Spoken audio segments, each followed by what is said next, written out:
Welcome back, ladies and gentlemen, to the Sunday Wire. I'm your host, Patrick Henningsen. We're streaming out live on the Alternate Current Radio Network and also at 21stCenturyWire.com.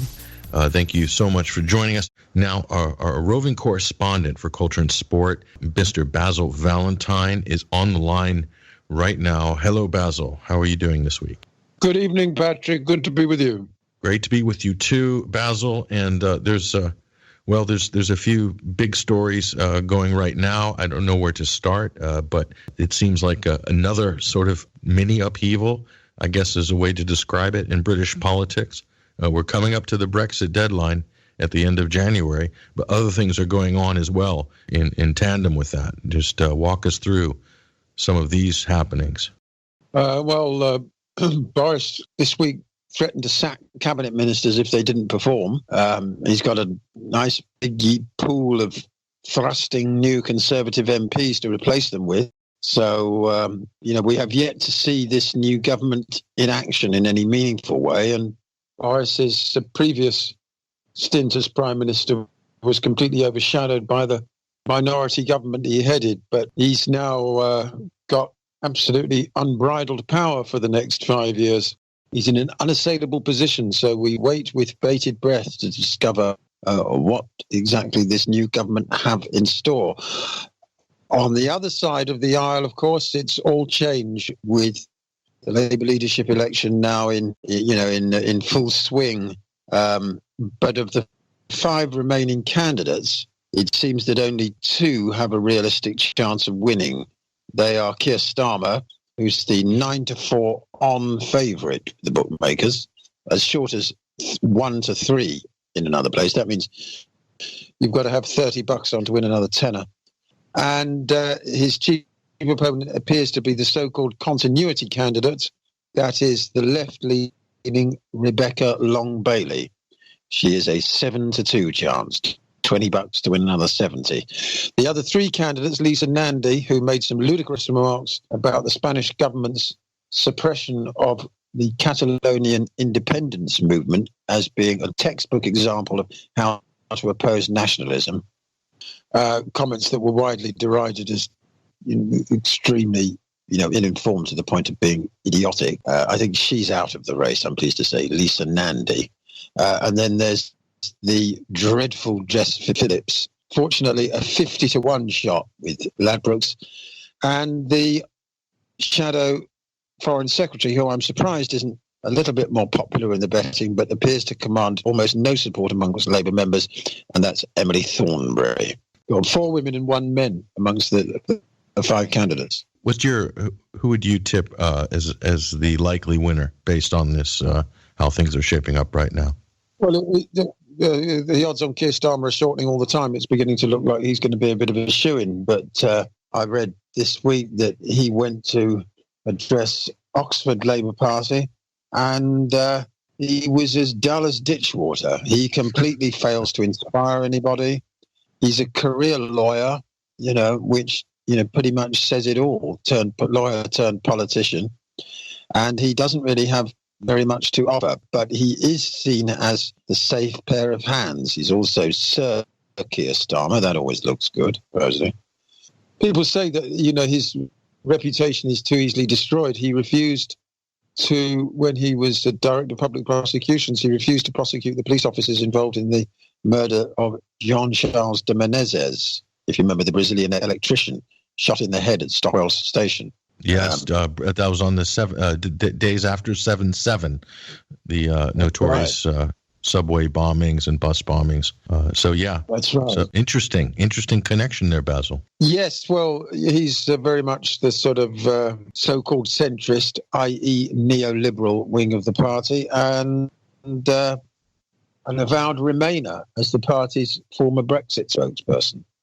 So whether or not he's the man to galvanise the working class and win back the Labour heartlands remains to be seen. His chief opponent would appear to be this Rebecca Long-Bailey, about whom the former business secretary, I don't know all that much about her, except that she is supposed to be a Corbynite.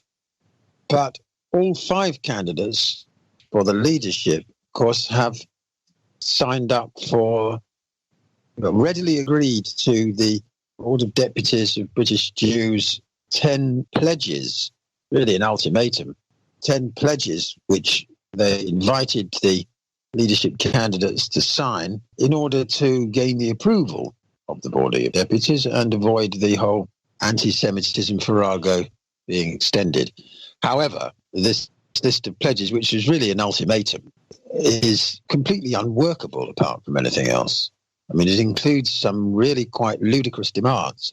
For example, they are requesting or demanding, I should say, that the Jewish labour movement is in charge of anti-racism training within the Labour Party. But the Jewish labour movement was completely moribund 3 or 4 years ago. It didn't exist. It was revived with the sole purpose of destroying Jeremy Corbyn, and it was quite successful in that mission. Worth remembering that you don't need to be either Jewish or a member of the Labour Party to be in the Jewish labour movement, which is probably why the Board of Deputies are so keen for it to be involved. The Jewish labour movement didn't even campaign for Labour in the last election. They refused. So amazing. Absolutely amazing. They also have ties, very close, the Jewish labour movement has close ties to the Israeli embassy, therefore the Israeli government. And as we all know, for the last 15 years or so, the Israeli government has steadily moved to the right. It's Likud. It's not even the equivalent of the Jewish labour movement, which would have been the Israeli Labour Party, which now almost completely defunct. So you've got a situation where people, including members of the Board of Deputies, who are openly allies of the State of Israel, they wouldn't deny that. I think if you start saying they're in cahoots or that they're dictated to by the State of Israel, they might start getting a bit twitchy. But they're certainly openly allies of the State of Israel via the embassy, and therefore of the Likudnik government of Israel, are dictating to the British Labour Party who can and cannot be in or outside the party. Rebecca Long-Bailey, in an article for the Times of Israel, said that anybody who downplays the significance of the anti-Semitism crisis in Labour should be expelled. And another demand by the Board of Deputies is that anybody who gives a platform to anyone who has been previously suspended or expelled should also be expelled, okay? Which is the textbook definition of a witch hunt. Wow. Is this a purge? Yes, go on, Patrick. Is this a purge? Well, it's also demanded by the Board of Deputies that all the IHRA definitions and examples of anti-Semitism, many of which, of course, relate to Israel, are adopted, which they were 2 years ago, but without any caveats or reservations or amendments, appendices relating to freedom of speech on Palestine or Palestine advocacy. And that may make life very difficult for a lot of simple rank-and-file Labour Party members who are generally interested in things like universal human rights. So by standing up for universal human rights, you could find yourself falling foul of one of these strictures and subsequently expelled. Now, all but a handful of the 400,000 Labour Party members, it being still the biggest political party in Europe, all but a handful would have some degree of criticism of Israeli policies towards Palestinians. So is this going to mean a purge of thousands and thousands of Labour members? Such a thing would obviously be unworkable and would end up completely destroying the Labour Party. But certainly people are going to be afraid to speak their minds, that which is the aim of the exercise, if you ask me. Well, because, as usual, we've now ended up talking about this. We're not talking about Bibi's plan to annex the West Bank. We're not talking about the ongoing siege in Gaza. We're not talking about the mass detention of Palestinian children and their illegal transfer from one jail to the other. We're talking about this entirely phony anti-Semitism narrative. So apparently you get kicked out of the Labour Party if you say that it's exaggerated. 5 members of the Labour Party are currently under investigation by the police for anti-Semitic remarks or something. 5 individuals. I don't know any of them have been charged yet. Certainly none of them have been prosecuted or found guilty. That's 5 out of 400,000. 1 in every 80,000. And yet, that is deemed to be a crisis. 1 in 80,000 people being simply accused. Right, and those accusations aren't even confirmed as such. I mean, this sounds like a Kafka, a sort of scene out of Franz Kafka, where it's completely arbitrary, whereby you could use this to eliminate your political competition if you knew how to work this system. Do you think? Well, the most ironic element really is that the Board of Deputies have said that the Labour Party leadership must only engage with what they call mainstream Jewish community groups, such as themselves and the Jewish labour movement, and not with organisations like Jewish Voice for Labour, which is a left-wing, pro-Corbyn, generally either anti-Zionist or lukewarm on Israel grouping. Okay, but to be a member of Jewish Voice for Labour, you have to be both Jewish and a member of the Labour Party, unlike the Jewish Labour movement. But Jewish Voice for Labour is deemed by the Board of Deputies to be a fringe group. That's the exact term they use. And they are demanding that the Labour leadership do not engage with Jewish Voice for Labour because they're anti-Zionist. But surely the paradox there, Patrick, is that a future Labour leader could be deemed anti-Semitic for wanting to engage with the entire Jewish community rather than only those Jews prescribed by the Board of Deputies. Do you follow? This is just sounding worse and worse the more you say.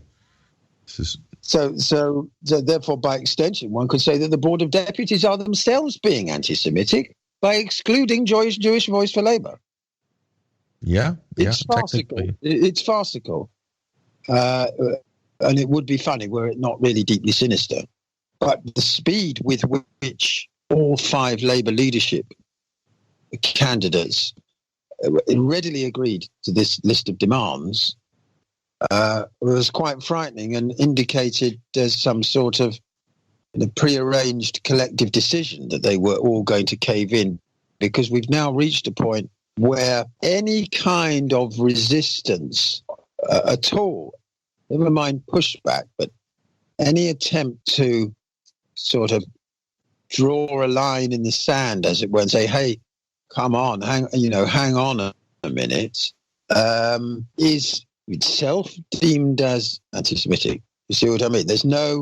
You can't say anything at all. For example, Richard Burgon, who's one of the candidates for deputy leader, he has refused to sign, and he has immediately come under, because of the very obvious problems that I've just outlined, and he has immediately come under attack from Marie Van Zyl of the Board of Deputies as having learned absolutely nothing over the last 4.5 years, and he's got to be pilloried for daring to hold up this, the endless march, really, into the internal machinations of the Labour Party of really an organisation and a collective that have no business there. I mean, Jackie Walker has particularly pointed out, the Labour activist, who, by the way, amongst the other stipulations is that people like her must never be readmitted to the Labour Party. So anybody who's been accused or suspended can never be readmitted. Even if they, get down on their hands and knees and all the rest of it, and beg, no, you can never come back. You never can't change its spots, This is just incredible. This is so this really speaks to the philosophically to the debate, the rivals between Athens and Jerusalem. Jerusalem, it's about commandments, and here you have 10 commandments from the Board of Deputies. So as if Moses himself came down from the mountain with the 2 tablets, and these are the 10 laws, and you must obey.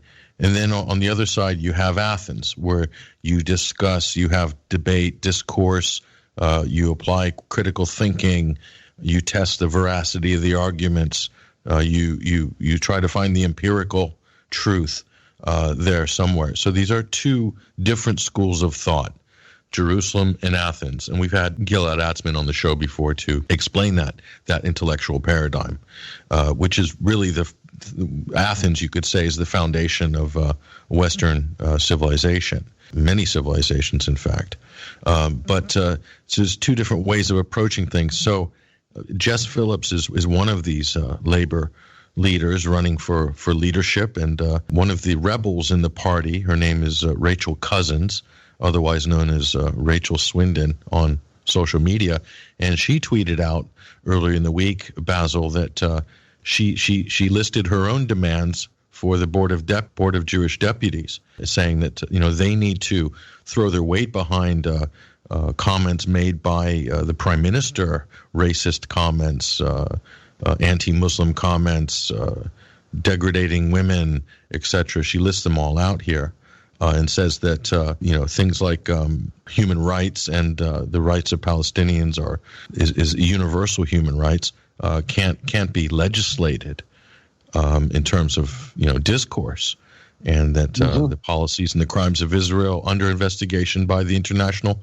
Criminal Court, in fact, the Netanyahu government. Which of course we're not talking about, because we're talking about this instead. There's a term in economics called crowding out, which is where one activity, simply by virtue of it happening, means that there's no space for another activity to take place. If all your workforce are taken up sharecropping, there's nobody there to build engines. Do you see what I mean?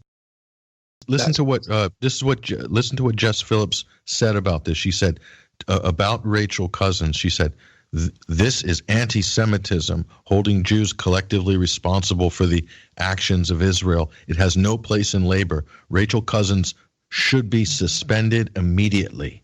That's pretty shocking. I mean, the manipulation in her statement, that she's insinuating that people who criticize Israeli policy are holding Jews collectively responsible, and that's not true.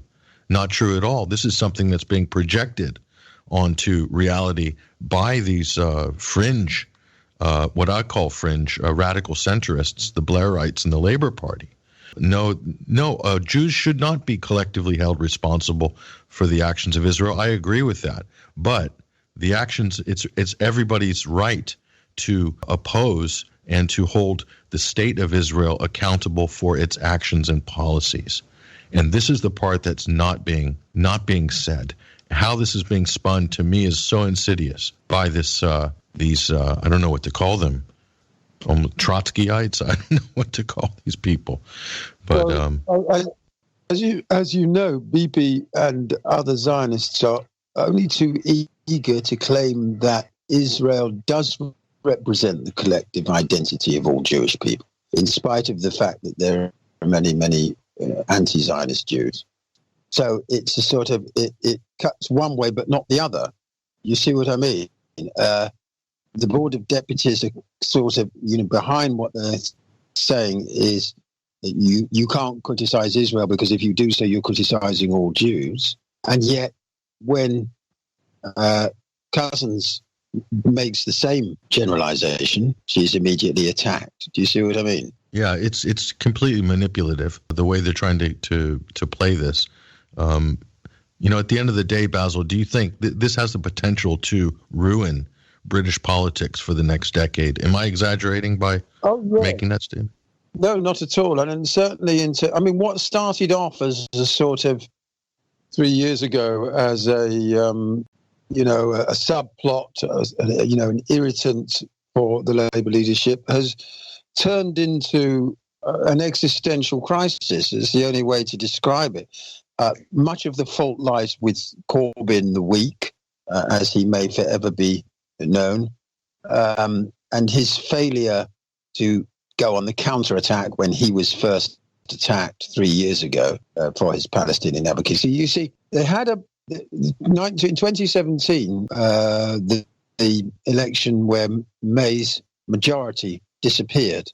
They had a bit of a scare because a genuine long-term supporter of Palestine in the shape of Corbyn nearly became prime minister, sort of by accident. Nobody was really expecting to do anything like as well in 2017 So basically, it was decided after that, we can't allow that to happen again. See what I mean?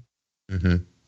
Only full-blooded Zionists are permitted to get anywhere near power in major countries like Britain. Same applies in the United States. So hence this concerted campaign, which first of all targeted Corbyn and is now trying to ensure that the next leader and deputy leader are in lockstep with Tel Aviv. Because anything less than being in lockstep with Tel Aviv means you're an anti-Semite. I'm going to harp again, last point on this. Jess Phillips, I'm not picking on her. She just seems to be running the vanguard on this campaign. She says that Jewish organizations, you can't call them agents of foreign power. She says that's racism, she says. But I'm going to say it's been proven time and time again that the Israeli lobby in the UK, in the United States, wherever it works out of the Israeli embassy, this has been proven. This is documented. They are agents of a foreign country.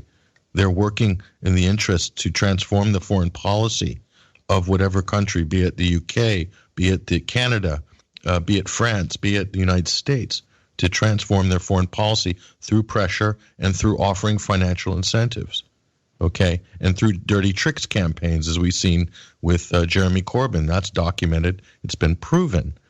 So what Jess Phillips, the MP, the Labour MP, is saying is patently false, and in fact is not true, not even remotely true at all. And she's yet using that as a stick to, wielding it as a stick, a political, to intimidate, to remove people from the party.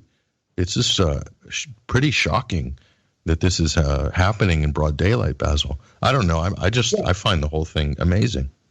It is amazing. I mean, it was at both the last two Labour Party conferences, there were major pro-Palestine motions passed with lots of flag waving in the hall.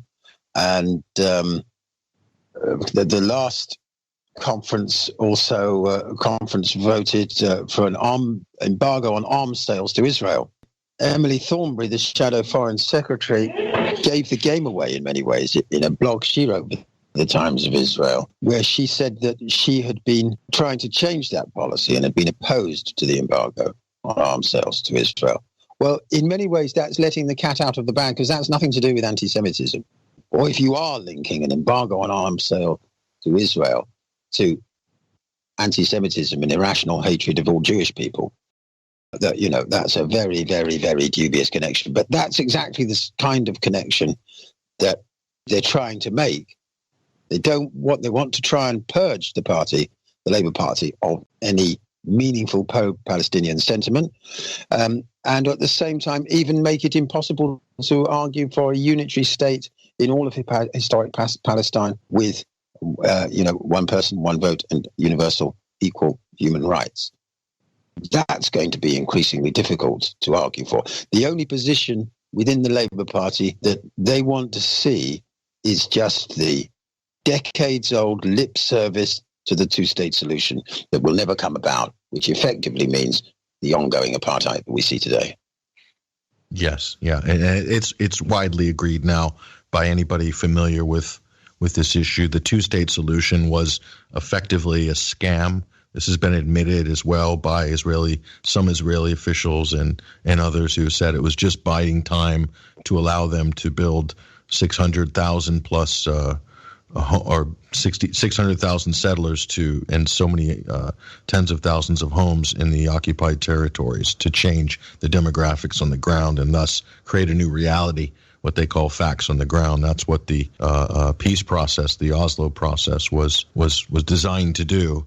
I even think Bill Clinton played a part in that, and he was rewarded very heavily by the Israeli lobby for his role in shepherding that dead end, leading everybody down that cul-de-sac. I don't know where we're going to go from here, but this one does not look like it's going to have a happy ending, Basil. No, I mean, people in the Labour Party, a lot of Labour Party activists on the left are saying that they're going to have to leave the party. The talk of setting up a new party, well, that's never going to work. That's That's with our electoral system, that's absolutely impossible. With a proportional representation system, our political landscape would look very different, and people wouldn't hesitate to set up new parties. But with our system, it's a complete non-starter. So, we'll have to wait and see what happens. But when I say that, I mean the extent to which there are further purges, the extent to which Palestine advocacy within the party is actually squashed and all the rest of it. At the moment, we're at the stage of these 5 equally pathetic so-called leadership candidates all caving in immediately. We're not at the point yet where these 10 pledges are being implemented. Bottom line, Basil. Bottom line, does this mean that you're going to see the Conservatives, the Tories, going to reign for guaranteed another 10 years? Is that what this really means? Well, Labour have only won 3 elections in the last 45 years, and all 3 of them under the neoliberal Blair.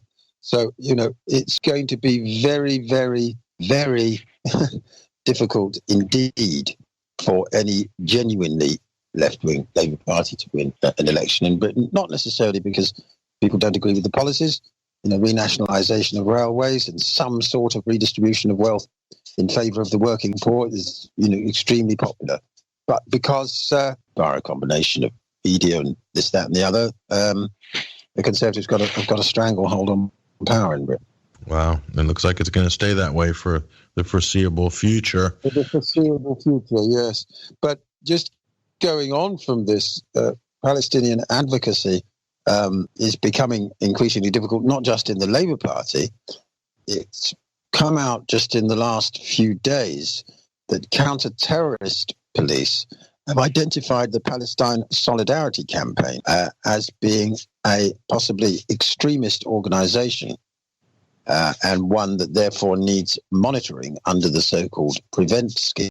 The Palestinian Solidarity Campaign, the campaign against the arms trade, the campaign for nuclear disarmament, and the Stop the War Coalition are all identified as extremist organisations and therefore worthy of monitoring under counter-terrorism policing.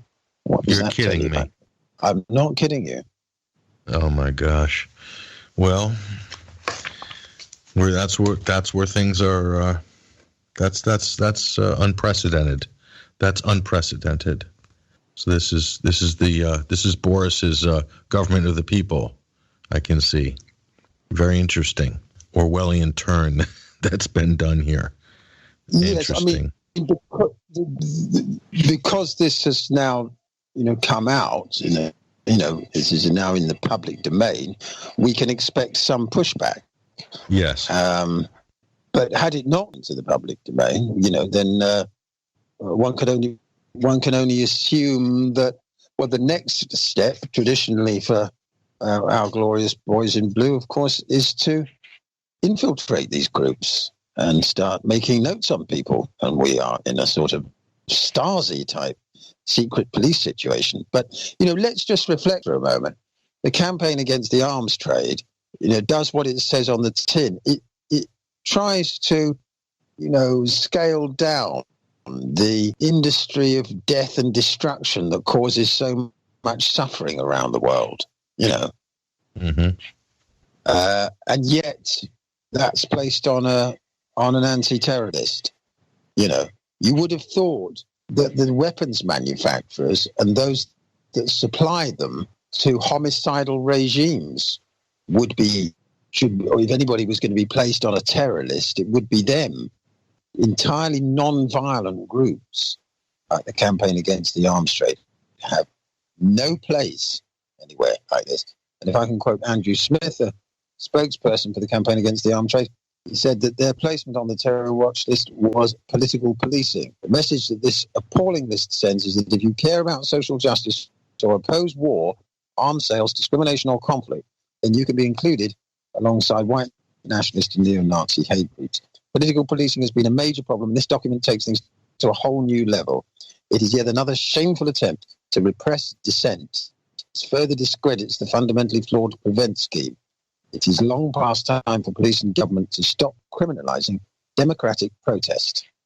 There, well said. Well, look, in some of the banana republics or some of the more, let's say, fascist-leaning Balkan states, where anybody campaigning against the arms trade is basically campaigning against the state, because the state has an interest, direct interest in the arms trade in those countries. But here, you have the corporate state, which is technically separate from the government state, but yet they are really one and the same if you peel back the layers of the onion. And this is what Benito Mussolini so eloquently quoted as fascism, the merger of corporate and state interests.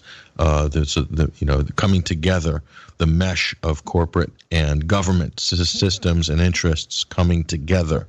And this is what the government does in reaction to anybody protesting against anything that's going to slow this business down, this death business.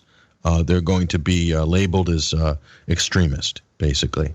So, yeah, there it is. Yes, exactly. Where we go from here on it, I don't know. This appeared in the, in the Guardian. We haven't heard anything yet from the police about whether people like the Campaign Against the Arms Trade are going to remain on this terror watch list.